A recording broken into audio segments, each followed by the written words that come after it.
आपके अंदर शक्ति है, ताकत है कि नहीं आपके अंदर? अरे बोलिए ना, ताकत है ना? अच्छा, शक्ति से क्या क्या काम होते हैं? किन किन काम को करने के लिए शक्ति चाहिए? पलक झपक रहे हो? अरे बोलिए ना, पलक झपक रहे हो? बिना शक्ति के पलक भी नहीं झपकी जा सकती। गर्दन हिला रहे हो? ऐसे करो ना, हिला रहे हो? हाँ, बिना शक्ति के गर्दन भी नहीं हिलाई जा सकती। बैठे हो कि नहीं बैठे हो? बैठे हो ना? बैठने के लिए शक्ति चाहिए कि नहीं? बिना शक्ति के बैठा भी नहीं जा सकता, देखा भी नहीं जा सकता, हिला भी नहीं जा सकता। तो कहने का मतलब ये है, यदि कमजोरी आ जाए तो बोला भी ना जाए। आपको कभी बुखार आया है? आया? बुखार के बाद कमजोरी आई है? आई कि नहीं आई? आई है। याद है कि नहीं है कि जिस समय वो फीलिंग याद है कि नहीं, जिस समय कमजोरी आती है तो कैसा लगता है? याद है ना? इसका मतलब दुनिया में किसकी ज़रूरत है? शक्ति की। किस चीज़ की ज़रूरत है संसार में? शक्ति की। शक्ति है तो सब कुछ है, और शक्ति नहीं है तो कुछ भी नहीं है। ठीक बात है कि नहीं? अब चींटी के पास कितनी शक्ति है? मच्छर के पास कितनी शक्ति है? कुत्ते के पास कितनी शक्ति? वृद्धि। कुत्ते के पास कितनी शक्ति है? बंदर के पास कितनी? कूद कूद के एक डाल से दूसरे डाल में जाता। शक्ति चाहिए ना? फिर उसके बाद में हाथी के पास कितनी शक्ति है? उसके बाद शेर के पास कितनी शक्ति है? उसके बाद चक्रवर्ती के पास कितनी शक्ति है?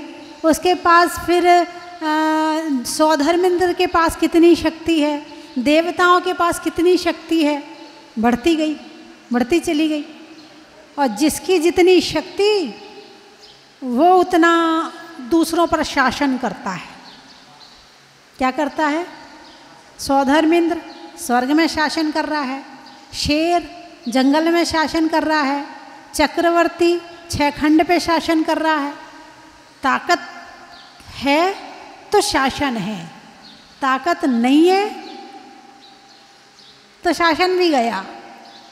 किसी को पता चल जाए पड़ोसी राजा बहुत कमज़ोर हो गया है, चढ़ाई कर देगा, राज्य को हथिया लेगा। यानी संसार में यदि कुछ है तो वो है शक्ति। क्या है? शक्ति। बुढ़ापे में इंसान की हालत क्यों खराब हो जाती है?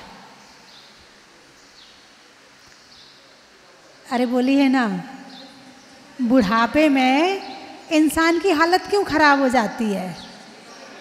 शक्ति क्षीण हो जाती है, इसलिए ना कमज़ोर हो जाता है, निराश हो जाता है, दुखी हो जाता है, गिड़गिड़ाता है भगवान के सामने, भगवान घुटने ठीक कर दो, भगवान कमर ठीक कर दो, भगवान सांस लेने में दिक्कत हो रही है। शक्ति कम होती जा रही है, घुटने की शक्ति कम हो गई, घुटनों में दर्द शुरू हो गया। कमर की शक्ति कम हुई, कमर में दर्द शुरू हो गया। सांस लेने की शक्ति कम हुई, सांस फूलना शुरू हो गई। फेफड़े की शक्ति कम हो जाए तो सांस फूलना शुरू हो जाए। यही बात है ना? यानी जीने के लिए क्या चाहिए? सबसे पहले शक्ति चाहिए। जीने के लिए सबसे पहले क्या चाहिए? शक्ति चाहिए, पहले नंबर। फिर दूसरे नंबर शासन करने के लिए क्या चाहिए? भाई अब घर में रहते हैं और बहू है, बढ़िया हवा भरी है, पूरी ताकत है अभी शरीर में। नहीं, आपकी बात नहीं कर रही हूँ। घर में सास भी है, ससुर भी है, पति भी है। देखो क्या रुतबा होता है उसका, है? सुबह से शाम तक क्या शासन करती है, ए ऐसे मत करना, बार बार तेरे को बार बार मना करती हूँ ना, ऐसे मत किया कर। पति देव से देखो एक बार कह दिया ऐसे मत किया करो, घर में ये सामान यहाँ मत रखा करो, ये चप्पल यहाँ मत उतारा करो, ये टॉवल यहाँ मत रखा करो, आप सारे दिन फैला देते हो कमरा। क्या रुतबा है, घर का शासन कर रही, घर पे शासन कर रही है। सासू जी हैं, सासू जी बार बार मत मांगा करो, एक बार जो चाहिए हो ना वो मांग लिया करो, बार बार अब कभी ये चाहिए कभी वो चाहिए कभी वो चाहिए। मम्मी जी बार बार मत कहा करो, दिन भर नचाती रहती जब देखो तब। सासू पे शासन, ससुर पे शासन, पति पे शासन। अभी हवा निकल जाए ना सारा शासन गया। ये शासन कब तक है, जब तक इस शरीर में शक्ति की हवा भरी है, विनय चली जाती है, नम्रता चली जाती है, कोमलता चली जाती है, दया भाव खत्म हो जाता है अंदर में जो एक मुलायमपना बातों में वाणी में होना चाहिए, आँखों के देखने में मुलायमपना होना चाहिए, सब खत्म हो जाता है, क्योंकि उस शक्ति के साथ में अहंकार है। उस शक्ति के साथ में क्या है, अहंकार है। और जिस शक्ति के साथ में अहंकार है वो शक्ति आपको नरक भेज देगी, और जिस शक्ति के साथ में नम्रता है, जिस शक्ति के साथ में दया है, जिस शक्ति के साथ में करुणा है, जिस शक्ति के साथ में सेवा है, क्योंकि सेवा करने के लिए भी तो शक्ति चाहिए। किसी के पांव दबाने हों तो क्या चाहिए, यदि हाथ में ताकत ना हो तो किसी के पांव दबा सकते हो क्या, नहीं दबा सकते हो। किसी को खाना दे सकते हो क्या, नहीं दे सकते हो। सेवा करने के लिए क्या चाहिए, शक्ति चाहिए। जिस शक्ति के साथ में सेवा है, जिस शक्ति के साथ में वैयावृत्ति है, जिस शक्ति के साथ में भावों में कोमलता है, वो शक्ति आपको स्वर्ग और मोक्ष पहुंचा देती है। और ये सारी चीज़ें शुरू होती हैं घर से। जब तक एक लड़की अपने घर में होती है तब तक अपनी एक माँ की आज्ञाकारी होती है। माँ ने कह दिया बेटा ऐसे नहीं करना, नहीं करूँगी। अभी वाणी कोमल है, मुलायम है, अभी वाणी में नम्रता भी है, अभी सही है। अब शादी हुई, शादी होने के बाद कोई शासन करने के लिए मिल गया कि जिस पर शासन किया जा सके। सबसे पहले पति होता है, उस पर शासन शुरू होता। देखो जी आप बहुत कमज़ोर है, ये खा लिया करो चुपचाप, जो बना के दूँ ना आप खा लिया करो, मना मत किया करो। अब बेचारे से खाया भी नहीं जा रहा, और शासनकर्ता की बात ना माने तो कलेश, खाया जा नहीं रहा, आप करे तो क्या करे। देखो जी आप ये वाले कपड़े पहना करो, ये अच्छे नहीं लगते आपके ऊपर। अब वो अपनी पसंद के कपड़े पहनने ख़त्म कर दिए, अपने पसंद का खाना ख़त्म हो गया। अब बेचारा एक दिन मान लेगा, 2 दिन मान लेगा, 3 दिन मान लेगा, महीना भर मान लेगा, कभी तो बोलेगा। और जिस दिन बोला, अरे बोलिए ना, आप बोलिए ना, खेल खत्म है। जिस दिन बोल दिया उस दिन खेल खत्म, लड़ाई शुरू। फिर लड़ाई कहाँ तक पहुँचेगी इसका पता नहीं है। एक लड़की आई, उसकी शादी हो रही थी, शादी के लिए आगे जा रहे थे, वो सब दर्शन करने आए, उसके बाद वो चले गए। फिर 6-8 महीने के बाद फिर वो लड़की आई, ससुराल जा रही थी, बहुत परेशान थी। मैं वो इत्तेफाक से अकेली बैठी थी, अपना कुछ कर रही थी। वो भी अपने भाइयों के साथ में आई। उसने भाई से कह दिया मुझे 2 मिनट माता जी से बात करनी है।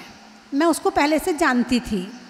बोले माता जी बहुत परेशानी है, ससुराल वाले बहुत ख़राब हैं, मेरी सास तो बहुत ख़राब है, और मेरे पति तो पूछो मत, इतने ख़राब हैं कि पूछो मत। मैं समझ गई दाल में काला कहाँ है, वो ख़राब है कि इसको अकल नहीं है। अभी शरीर में जवानी है ना, ताकत है, अभी रुतबा जमा रही होगी जाके।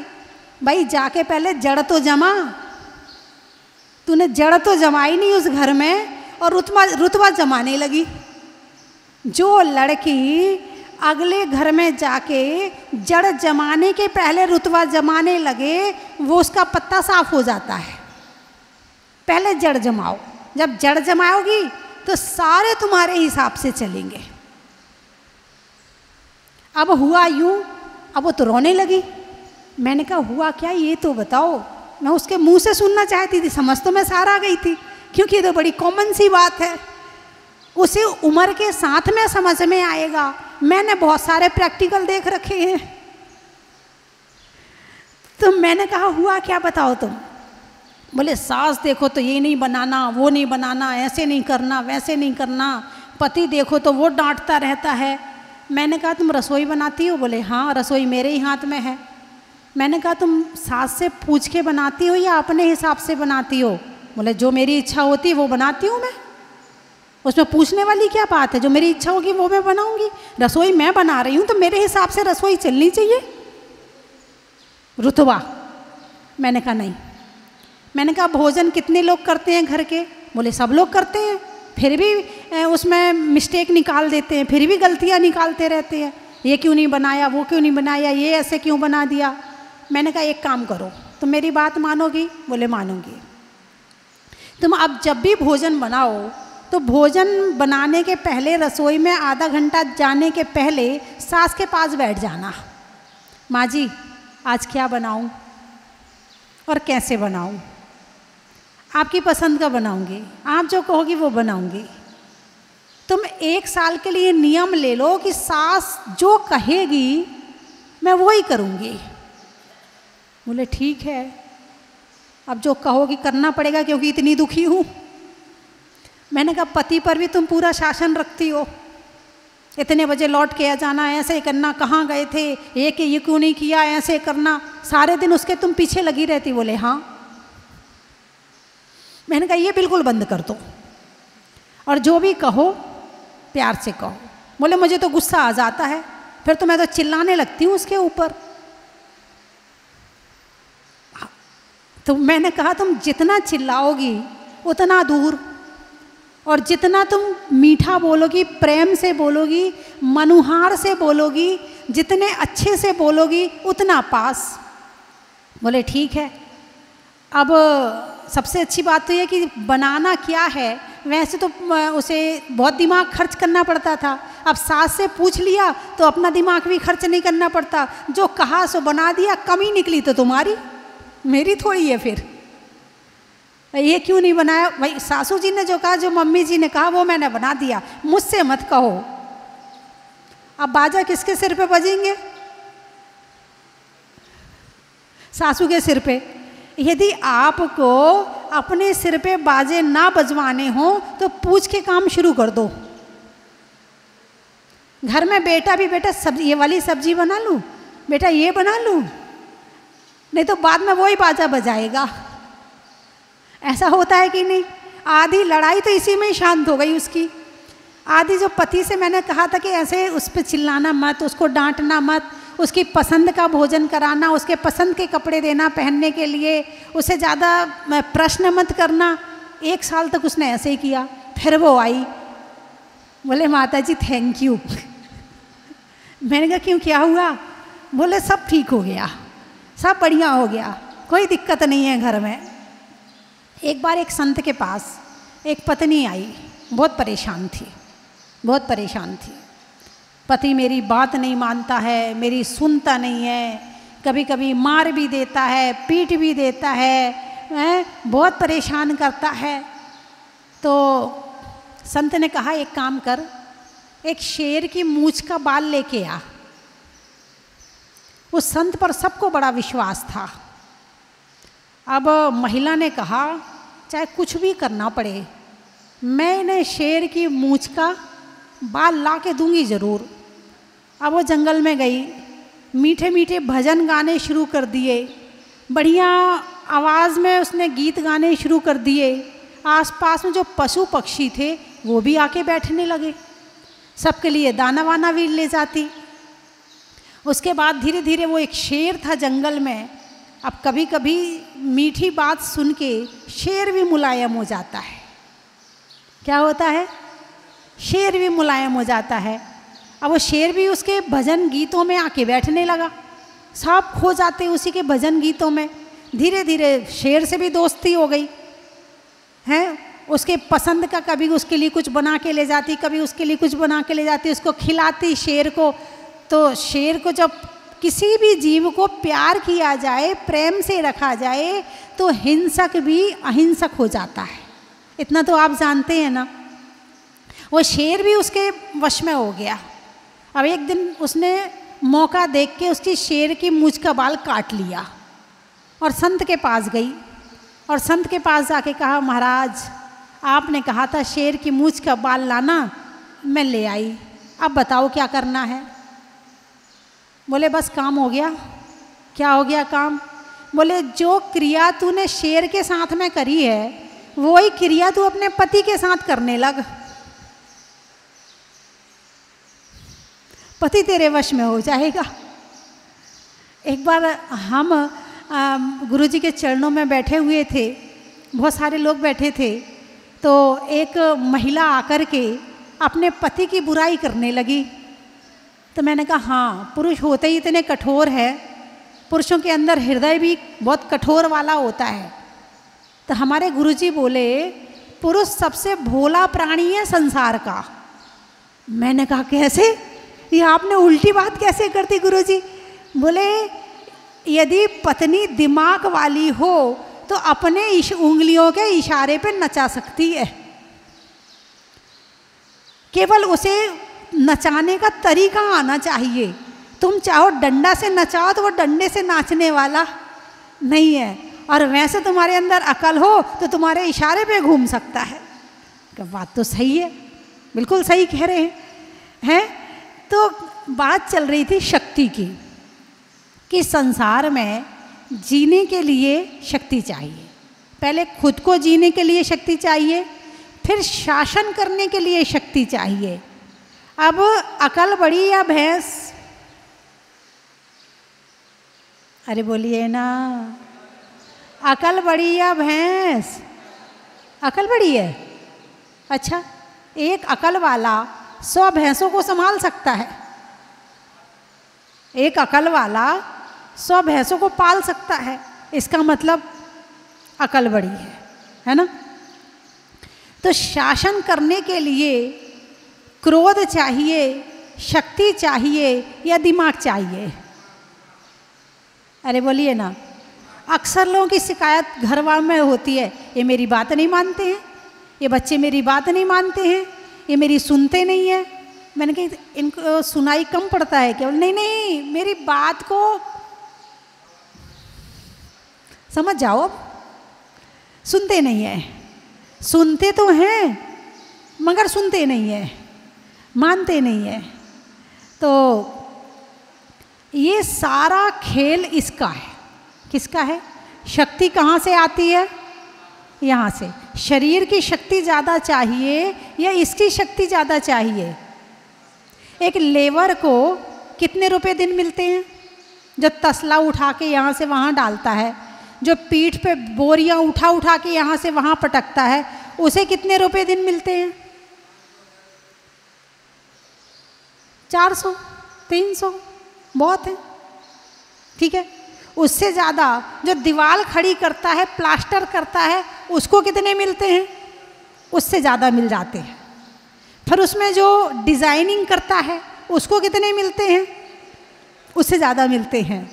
फिर जो एक आर्किटेक्ट होता है, इंजीनियर होता है, लाइनें खींचता है, केवल लाइनें खींचता है, कुछ नहीं करता है। उसने दीवार बनाई नहीं, उसने तसला नहीं उठाया, उसने कोई मेहनत नहीं करी, उसे कितने रुपए दिन मिलते हैं? उससे ज़्यादा मिलते हैं। इसका मतलब क्या हुआ? शरीर की मेहनत का सबसे कम, फिर जितना उससे ज़्यादा दिमाग लगा उससे ज़्यादा, जितना लगता चला जाएगा कीमत किससे बढ़ रही? शरीर की शक्ति से या दिमाग की शक्ति से? अरे बोलिए ना, दिमाग की शक्ति से। तो तेज किसको करना है, ताकतवर किसको बनाना है? शरीर को या दिमाग को? दिमाग को। और किसको ताकतवर बनाने में लगे सुबह से शाम तक? दिमाग कहाँ लगा रहता है सुबह से शाम तक? चाय का समय हो गया, नाश्ते का समय हो गया, खाने का समय हो गया, फल फ्रूट का समय हो गया, अब शाम के खाने का समय हो गया, अब रात को दूध का समय हो गया। ये दिमाग अब 24 घंटे किसको ताकतवर बनाने में लगा हुआ है। हालांकि शरीर की शक्ति जरूरी है, लेकिन कितनी? अब किसके बल पर जी रहे हो? शरीर के बल पर जी रहे हो या दिमाग के बल पर जी रहे हो? ये दिमाग 24 घंटे लगाए कहाँ रखते हो? इसकी क्वालिटी का उपयोग किया कि नहीं किया? इसकी क्वालिटी का उपयोग किया या नहीं किया? कितनी क्वालिटी है इस आत्मा में, इस दिमाग में, इस मन में कितनी क्वालिटी है कि इसकी शक्ति से आत्मा को परमात्मा बना सकते हैं। एक आदमी को 1 लाख रुपया दिन भी मिलता है, ऐसे लोग भी हैं संसार में, हैं कि नहीं है? बताइए मुझे। एक आदमी 1 करोड़ रुपया दिन कमाता, ऐसे लोग हैं कि नहीं इस संसार में? एक आदमी 1 अरब रुपया दिन कमाता है, ऐसे लोग भी हैं संसार में, लेकिन वो कमाते शरीर से नहीं है, वो कमाते यहाँ से हैं। जब धन को कमाने में दिमाग चाहिए तो आत्मा को परमात्मा बनाने में दिमाग चाहिए कि नहीं चाहिए? इस जीवन को सुखी बनाने के लिए दिमाग चाहिए कि नहीं चाहिए? यदि हमने अपने जीवन को दुखी किया है, इसका मतलब ये है कि हमने अपने दिमाग का उपयोग नहीं किया है। यदि हमारे घर में कलेश है तो इसका मतलब हमने अपने दिमाग का सही सदुपयोग नहीं किया है। यदि हमारी बात कोई नहीं मान रहा है, इसका मतलब हमारी क्वालिटी में कमजोरी है, सामने वाले में कमजोरी नहीं है। इस दिमाग में इतनी शक्तियां हैं, इतनी शक्तियां हैं। इन शक्तियों का यदि उपयोग किया जाए तो तुम्हारे अंदर ऐसी पावर, ऊर्जा पैदा होगी कि तुम महसूस करोगे कि मैं क्या से क्या बन गया। लेकिन नहीं, इस दिमाग को सजने संवरने में लगा रखा है, इस दिमाग को घर की सफाई में लगा रखा है, इस दिमाग को केवल रोटी पानी में लगा रखा है, अच्छे अच्छे व्यंजन को खाने पकाने में लगा रखा है। कौन सी होटल का खाना बढ़िया है, कहाँ की कचौड़ी अच्छी है, कहाँ की पकौड़ी अच्छी है, कहाँ की जलेबी अच्छी है, कहाँ साड़ियाँ अच्छी मिलती हैं, कहाँ बिंदी अच्छी मिलती है, कहाँ सोना अच्छा मिलता, इसमें लगा रखा है।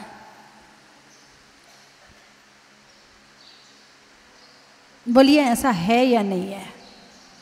जो दिमाग भगवान ने प्राप्त किया था वो दिमाग आपके पास भी है, लेकिन दिमाग के 100% में से केवल 5 या 10% आप उपयोग करते हो, 90% तो वो बेचारा वैसे ही चला जाता है। और उसकी खोज होगी ध्यान के माध्यम से।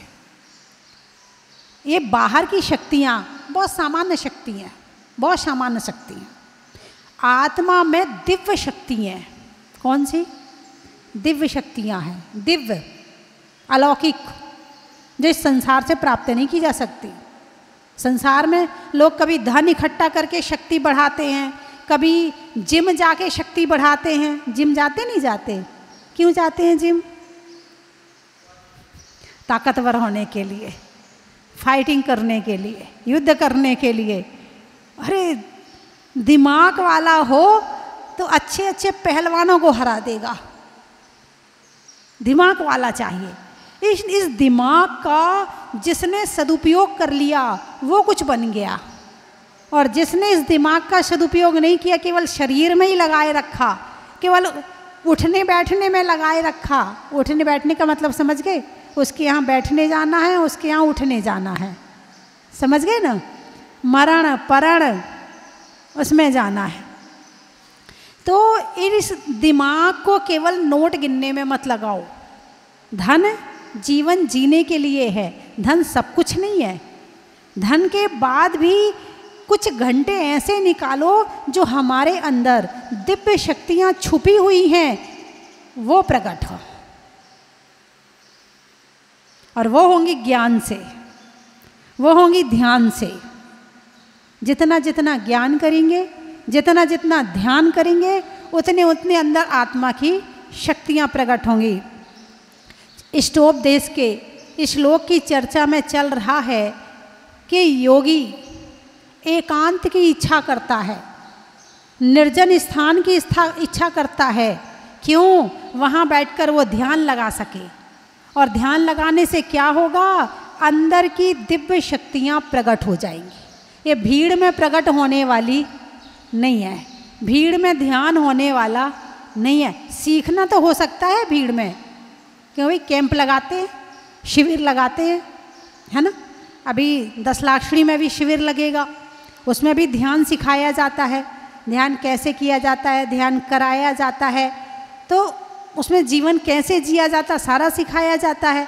तो भीड़ में सीखा तो जा सकता है, मगर प्रैक्टिकल एकांत में होता है, प्रैक्टिकल एकांत में होता है। तो यहाँ पर जो आचार्य पूज्यपाद स्वामी योगी के विषय में कह रहे हैं कि योगी एकांत की इच्छा करता है। क्यों? एकांत में बैठकर जब ध्यान करता है तो उसकी शक्तियाँ प्रकट होने लगती हैं, उसे पता भी नहीं चलता है कि उसकी कितनी शक्तियाँ प्रकट हो गई हैं। 64 रिद्धियों के नाम सुने आपने? मन बल रिद्धि, वचन बल रिद्धि, काय बल रिद्धि, हैं कितनी सारी, केवल ज्ञान रिद्धि, मनय पर्याय ज्ञान रिद्धि, अवधि ज्ञान रिद्धि, पदानुसारणी रिद्धि, कोष्ठ बुद्धि रिद्धि, बीज बुद्धि रिद्धि। ये रिद्धियाँ कब प्रकट होती हैं? एकांत में जाकर जब ध्यान करते हैं, ये तब प्रकट होती है। आपके घर में एक कमरा तो होगा, कभी तो आपको एकांत मिलता होगा, बैठ के थोड़ी देर ध्यान किया करो।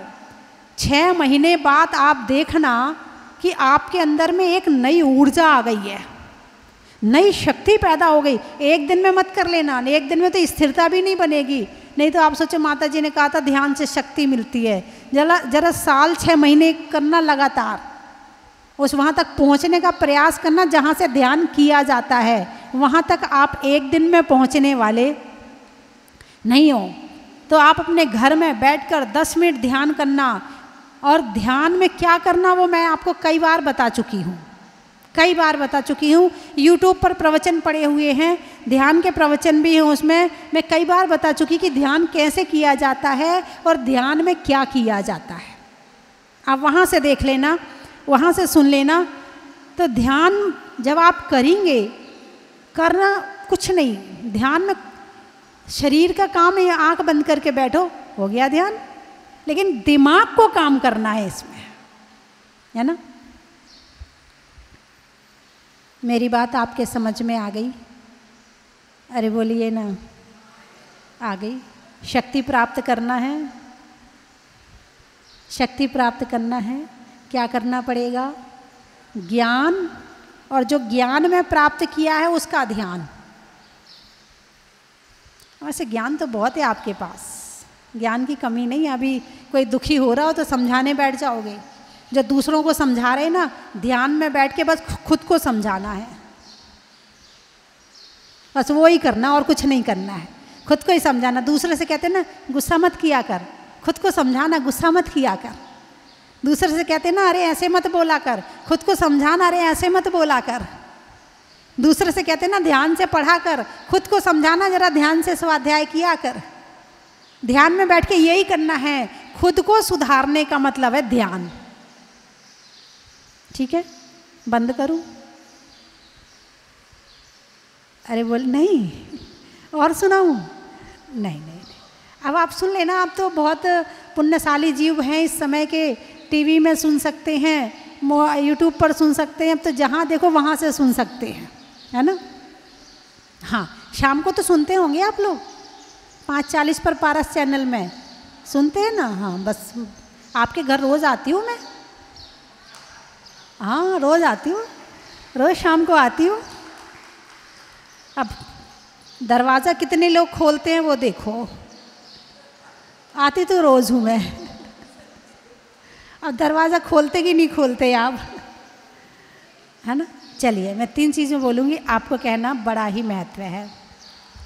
तत्वों में 7 का, लिखने में हाथ का, और तीर्थंकरों में मुनि सुब्रत नाथ का, पंखा में झलने का, बच्चों में पलने का, भगवान के जमीन से निकलने का बड़ा ही महत्व है। हिंदी में मात्रा का, स्कूल में छात्रा का, आज आपकी जहाजपुर की यात्रा का बड़ा ही महत्व है। कहाँ कहाँ से आए हैं? बम्बई। महीनों में मई का, रजाई में रुई का और आने वालों में बम्बई का बड़ा ही महत्व है।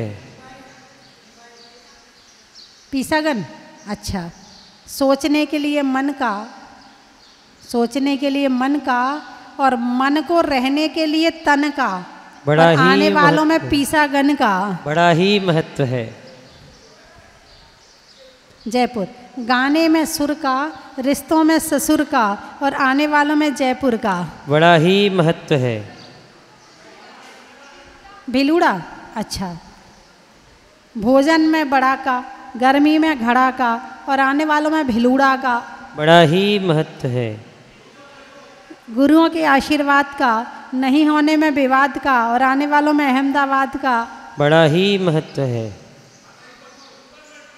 रूपनगढ़। वृक्षों में बड़ का, नहीं करने में गड़बड़ का और आने वालों में रूपनगढ़ का बड़ा ही महत्व है। बम्बई से, मल्हार से, अच्छा, जंगल में झाड़ का, जंगल में झाड़ का और बाग में बाढ़ का और आने वालों में मल्हार का बड़ा ही महत्व है। लावा, इटावा, आगरा, अच्छा, जीवन में जरा का, रंगों में हरा का और आने वालों में आगरा का, मिठाइयों में मावा का, बीमार में दवा का और आने वालों में इटावा का बड़ा ही महत्व है। कामा, अच्छा, नौगमा, अच्छा, पैसों में जमा का, रात्रि में क्षमा का और आने वालों में नौगमा का बड़ा ही महत्व है। बिलूड़ा हो गया। अर्थुना,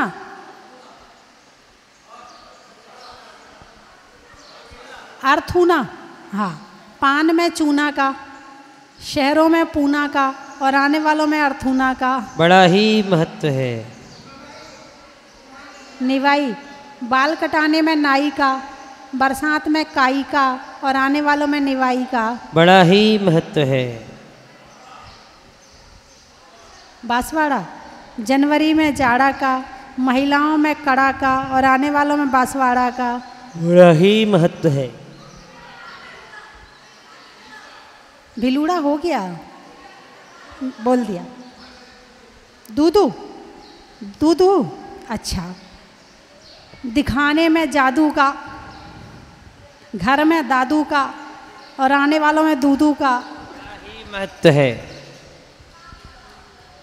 नेता के दौरा का, नेता के दौरा का और कपड़ों में सरारा का और आने वालों में बागी दौरा का बड़ा ही महत्व है। घड़ी, भोजन में बड़ी का, पहनने में घड़ी का और आने वालों में बड़ी का बड़ा ही महत्व है। घड़ी का। हो गए? भीलवाड़ा, अच्छा, भीलवाड़ा वाले बैठे तो हैं, कहाँ गए? आए तो थे आपके साथ भीलवाड़ा वाले। अच्छा, एग्ज़ाम देने गए हैं। अच्छा अच्छा अच्छा अच्छा अच्छा अच्छा, दिल्ली वाले भी बैठे हैं। अच्छा अच्छा अच्छा, त्रियंजों में बिल्ली का, डंडा में गिल्ली का और आने वालों में दिल्ली का बड़ा ही महत्व है। जनवरी में जाड़ा का, जाड़े में काढ़ा का और आने वालों में भीलवाड़ा का बड़ा ही महत्व है। बोलिए 24 भगवान की जय।